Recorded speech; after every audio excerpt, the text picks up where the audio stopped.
And we also spoke to Benjamin Anthony, CEO of the MirYam Institute in US-Israeli Affairs, expert from New York on the US intercepting the Iranian ship Touska. Listen in.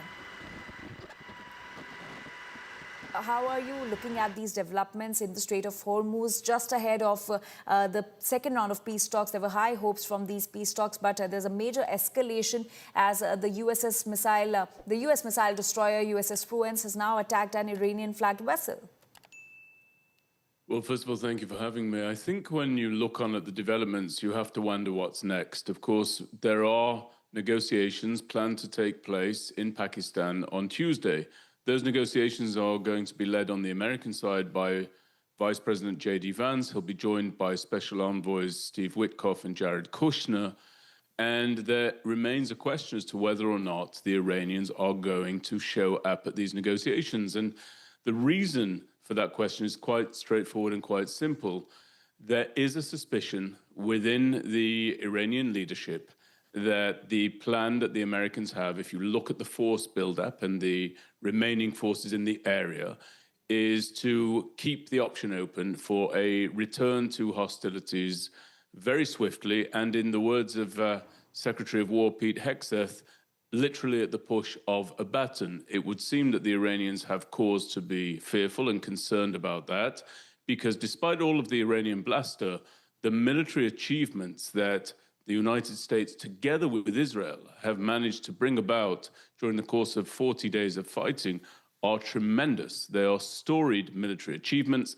Now comes the question as to whether or not those can be leveraged into a strategic advantage, not only for America, not only for Israel, but I would argue for the entire free world. This regime needs to be brought to heel.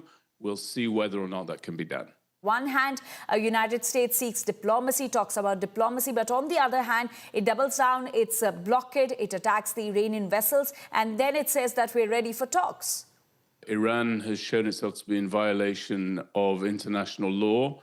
It has murdered and massacred and kidnapped and stolen Israelis. Its proxies are continuing to do the same in southern Lebanon at this time, rocketing northern Israel by way of Hezbollah, the terror proxy of Iran that is right on Israel's borders and we're having to battle back against. And when it comes to rhetoric, I think people should remember perhaps the following phrases: death to Israel, death to America. These are the phrases that were reiterated over decades by the Iranian regime. I'm sure they didn't intend to ply that pursuit, death to America and death to Israel, only in accordance with international law. In fact, I know they didn't, because I know that they have fired for years indiscriminately towards Israel, towards Israeli civilians. But Benjamin, let's focus on what has been happening in this ceasefire. Civilian infrastructure, and in addition, they have fired indiscriminately at Gulf states since the commencement of this war, states that did not attack the Iranians, and they have continued to bombard those states with their ballistic missile attacks time after time, including Qatar, including the UAE, including Saudi Arabia, including Turkey, including Cyprus, and of course, including the state of Israel. So no one should take any lectures from the Iranians on international law or rhetoric.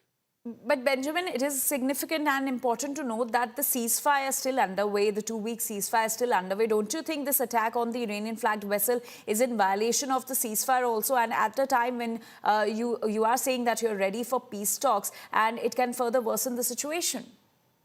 No, I don't think it's in violation of anything. There were peace talks that were supposed to take place, or ceasefire talks that were supposed to take place.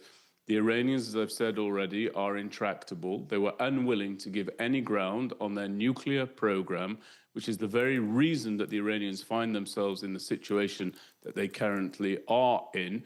And until they come to the understanding that they cannot have a nuclear weapon, unfortunately, they're going to face the steely resolve of two leading parties. One is Israel, the other is the United States of America. Both of those parties have acted bravely and courageously and effectively over the course of this war thus far, but they're doing it on behalf of all of those countries and all of those states who have been indiscriminately fired upon by the Iranians since the beginning of this war. So I think that the Iranians would do very, very well to move the enriched uranium out of Iran, to start there, to start downgrading their ballistic missile program, which is purely for offensive purposes, quite clearly. You can go and ask the people in Saudi Arabia or in the UAE, if you like. And they have to bring about an end to their terror proxy network, which is massing at the Israeli border as we speak, being fought back against by the brave members of the Israel Defense Forces.